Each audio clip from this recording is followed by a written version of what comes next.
I'm here with Ian Bradford, who is the Managing Director and owner of Greenview Residential Care Home. It's all up there, beautiful gardens, and he's very kindly said that I can interview him with regard to our recruitment and selection unit 13.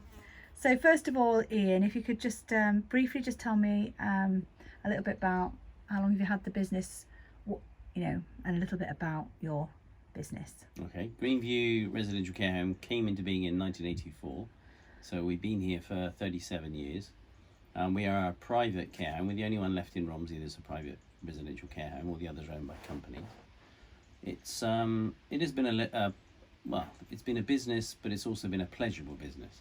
It's been fun doing it, and it's been fun running it. Yeah, and you've got 7 beds, haven't you, for 7 residents. Yeah. Staffing varies between 17 staff members thereabouts. We have a couple of extra part-timers as well. Yeah. Just a quick rundown of your staff members. Yeah, manager, residential care home manager, which is an employment law. So we have to all have a manager, registered manager. They have to have certain qualifications. Deputy manager also has to have certain qualifications. I am designated as the provider. I provide them with everything they need in order to do the job. We also have then a variety of, we have a cook, we have 2 cooks. We have then various members of senior care staff. We have 2 nurses. We have night staff, 4 night staff.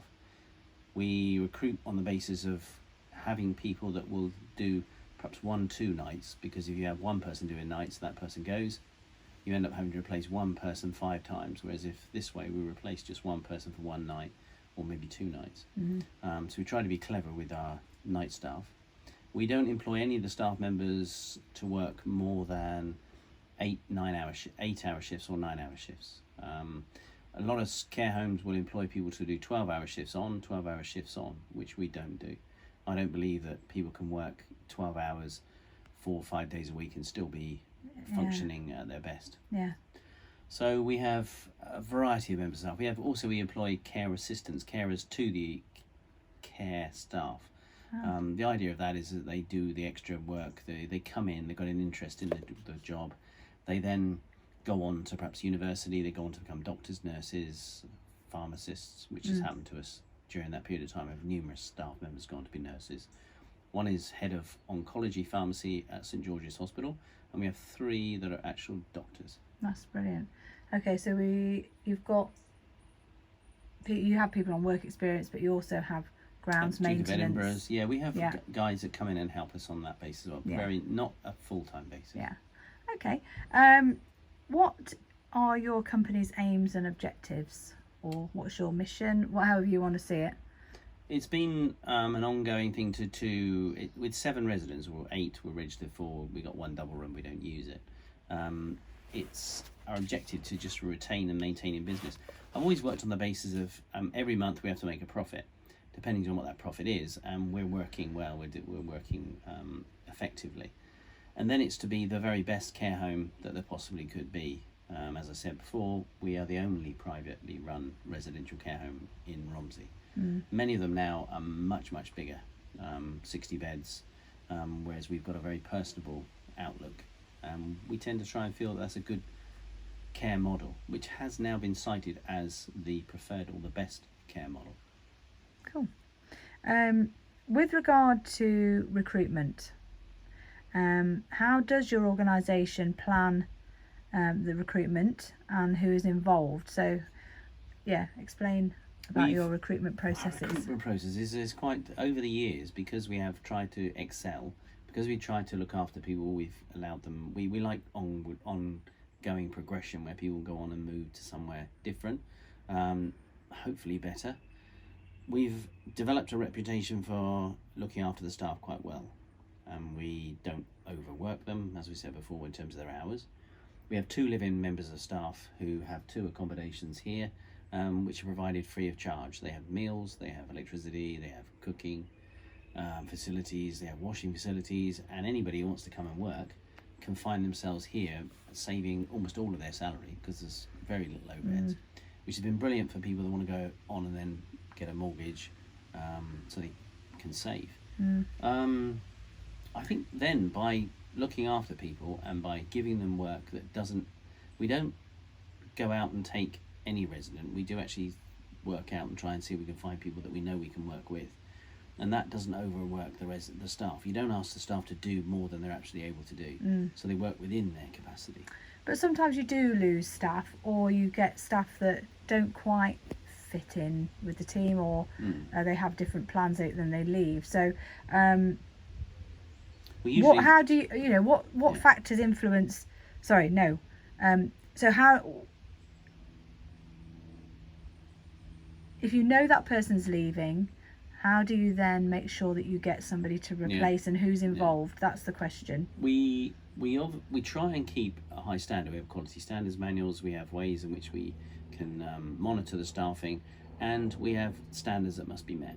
And the hard part is that when people come, when people come and they can't do it, they usually leave of their own accord. It doesn't take long. So perhaps in the early stages, they may come in and they may go quite quickly, because they realise that they can't do what we ask them to do. So that means that it takes a long time to. When people do tend to leave, which is planned, we tend to know when that's about to happen. And the weirdest things tend to happen is somebody will apply and somebody say, do you have a vacancy? Very, very rarely have we actually ever, in 37 years, had to advertise. On the times when we have had to advertise, it's been a disaster, because you've had so many people apply, especially a live-in position. You're offering them accommodation, and you can have the most, it's not been very successful. But generally speaking, when there is a vacancy, people tend to hear about it or are aware of it. The word goes around, and people, from what I hear, want to actually work here if they can. Right. And word of mouth tends to get people to come and stay and work with us. So then who's involved? If you've got a vacancy, who's involved in it's usually myself and the registered manager and the deputy manager. They use those three, or any combination. But we're very sympathetic to people in terms of saying, if you think you can, then we'll give you a chance to try. So when that person comes, and when we've recruited younger people, those younger people go on to work for us when they get older. Yeah. So by having younger people 14 years onwards, 16, when they go off to uni, they need money when they come back home. So they come and become our summer staff. So that means I never ever recruit agency. In 37 years, we've never used an agency member of staff.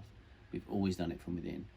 Or during the summer periods, the kids coming back from uni, they're free and they've already been trained, so we don't have to teach them anything.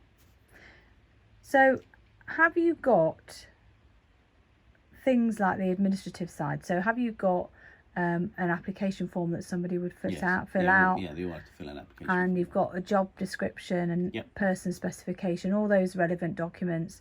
And you said yourself and the resident manager and the deputy manager then deal with that. Yeah. And that's that question DBS, done. We have that's to fine. do DBS checks. DBS checks, so all that needs sorting out. References are odd. I find that although we're asked to find references, when we get references, they usually the person's the best thing since sliced bread, and I find them to be quite unreliable. So references are not always taken up in terms of. Yeah. I find that it's more if you can find the previous employer, then that's a good chance to talk to them. But obviously, previous employers often won't give references because they're too scared of the repercussions if they say honesty. Yeah. Which is a real detriment to all of us. I know. However, in our industry, if we have factual evidence that there's been a problem with that person, we will pass it on. Yeah. We won't hide somebody's bad employment record. We also have a disability barring service, which we mentioned earlier. If somebody misbehaves, DBS check, yeah. If people misbehave in our sector of work, we have an option of referring them to the disability barring service, which means they'll never ever work in the care industry ever again. And that is a powerful incentive to do the job well and to do the job properly. Yeah. Because we can bar them from ever working in this field. Well, I have to have that. So, right, next question. Factors that influence recruitment. You've already mentioned that when you get an employee, the high standards that you set and the quality that you're monitoring sometimes means that they can't cope with that and they leave themselves. So that could be a factor that influences recruitment. You know, you've got to replace that person. We will train them. I mean, that sounds as though we're sort of saying to them, you've got to be brilliant straight away. No, I we understand. will give them a chance, and we will. They always work in tandem with somebody to start with, usually for about a month, unless they can show real competence, and then we just slacken it off as time goes. They'll be given crib sheets, which is the quality standards manual, which says to them, this is what people have done previously. If you copy this, this is what we expect you to do. There's attitude to work. There is that. Do people have an aptitude to work? Do people understand what work is all about? Just turning up on time and just leaving on time, dead on the dot, it's what you do in between, and how well you and effectively you do the work. Employers are looking for people to get a problem solved. I have a problem, I need somebody to do this work during that time period, and as a result of that, I will pay them. But if they don't undertake that in a way that is effective, that works well within time constraints, you have to work hard, then we will continue to employ them and look after them. So, with the question factors that influence recruitment, and that was one of them, do you have to make sure that certain people have the qualifications, or do you recruit based on experience? Or has everybody got to have their qualifications? So is that a factor that affects recruitment? They've got to have a piece of paper. We like the qualifications. We like to have bits of paper which actually show that they have shown some aptitude and competence to do the task. Yeah. However, it doesn't necessarily mean that it precludes them from getting a job here. There is many other factors that will go into it. Their attitude, whether they need help. And one particularly young girl here, I first saw her at a secondary school when I did a talk. I then saw her at a college and recruited her at the college. She unfortunately could not get here because her mother was taking her, so she stopped. And then subsequently went on to Winchester University, took a degree course in care, and has come back as a live-in carer. It's tremendous history because at that very young age we put some interest in her. She's come back and put interest in us. So that's what another factor is, the fact that you invest so much in giving young people opportunities to gain some experience, and that like you said before, you don't recruit from agency staff, so you're not paying high fees there because you've got a bank of people that you've brought up through the ranks and supported and trained. That's really nice. It's a nice thing to do. To see people that you saw as a young 14, 15-year-old, and you now see them as an adult woman and getting on in the world. No, that's brilliant. No, that's great. Have you got any current vacancies at the moment? And if so, why have they arisen? Staff vacancies? Yeah. No, we don't have any vacancies. No, we don't. None. We had a vacancy which we managed to get through, which was a maternity leave. Our cook went on maternity leave. She'd be a good one to look up on my website. She's actually left a message to say that when she was recruited, because we did have to recruit a cook. My previous cook left after 30 years, so we had to apply for a cook. And this young lady applied, and but she said it was a bit difficult at the moment because her son was with her. So I said, that's okay, bring him along. And she was like, what? You want my son, 4-year-old, to come to an interview? But the 4-year-old got her the job because she had to cope with an interview. She had to cope with a 4-year-old she had to negotiate with, and she had to also answer the questions and convey herself in a way. The 4-year-old she negotiated with said, look, when I've done this, I'll do that. When I've sorted this out, I'll do that. Her ability to actually multitask was then evident. Her ability to negotiate in a way that meant that everyone was happy. Keep calm and polite under pressure. Exactly. I mean, it's actually written it on her website that she's just staggered that she was allowed to bring her son to an interview. Yeah. But we use interviews in a different way perhaps than other companies. We will try to put the person at ease, and we will try to make the person feel very, very comfortable. And they then start to become themselves. And when they start to become themselves, they let themselves down, often, which is very disappointing because you think this person's going to be good, and sadly, it doesn't always work out. Yeah, an interview is an interview from the time they start till the time they leave. And no matter what they think about how relaxed they are and how they're not being observed, they are. Yeah. An interview is a very specialist moment, and they need to know exactly what they're doing in order to get the job. Yeah. When I first took an interview myself personally, I went at it and thinking, you know, if I get the job, I get the job. They're the ones losing out if they don't employ me, because I know how good I am in terms of them. And every job I ever went for, I got bar one, and I got down to the last two on one other job. So most jobs I've never gone to. And I also ask, what questions are they asking me, and why are they asking me the question? What answer do they need to know?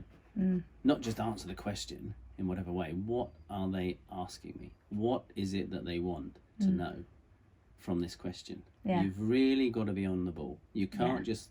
Well, that's actually part of the next bit of the assignment that these guys are going to be doing, which is they do have to have an interview. Interview technique is so important. And I think it's about being bothered as well.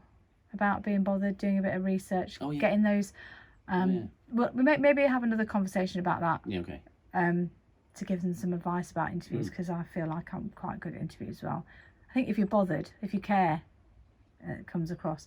Right, so I think the next question was internal advertising methods, and really I think you answered that earlier when you said that it's word of mouth. Yeah, staff will talk, and your reputation. They want their friends to come and work here. And people We don't pay minimum wage as well. We pay living wage, so we don't pay rock bottom prices. Whenever you hear that thing about people working in care industry, they don't get paid well, it's rubbish.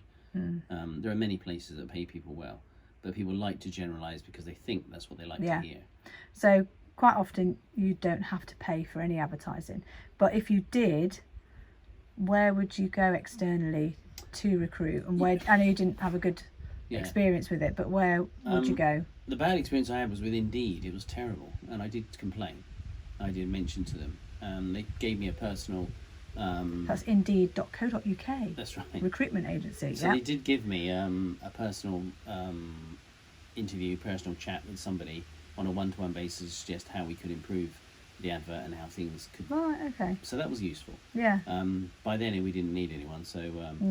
But that was... Because it's not always effective. It doesn't always bring you what you want. What do they charge you to do... It's a very good question. It wasn't cheap. It wasn't inexpensive. It was quite an expense from what I remember. Yeah. We're talking hundreds of pounds. We're not talking just tens. Yeah. Is it a percentage of the person's salary, or is it a one-off fee? It was a fee I had to pay, yeah.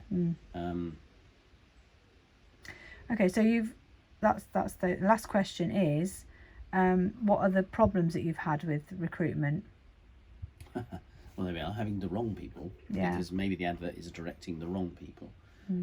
And also having the wrong people, especially when it comes to a living position, who just want someone to live, and they're running away from somewhere or someone, or they're trying to change their career, change their lives, and they bring with them all their baggage as well, which we sometimes have to deal with, which can be challenging because you offer accommodation. Okay.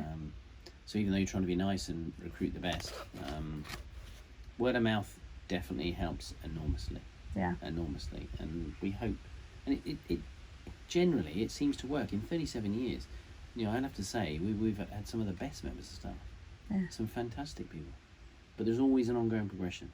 You can't stand still. You've got to allow people to move on and move up and move out if they want to. Well, I think my one I was telling you about, she said to me, what should I do? And I said, well, just stay here, gain some experience, see how the management role runs, and then when you're ready, go out and take on a deputy manager's role, and then move out, because she's got the qualifications to run the place, so she's very good. All right, Ian, thanks very much. Pleasure as always. Goodbye.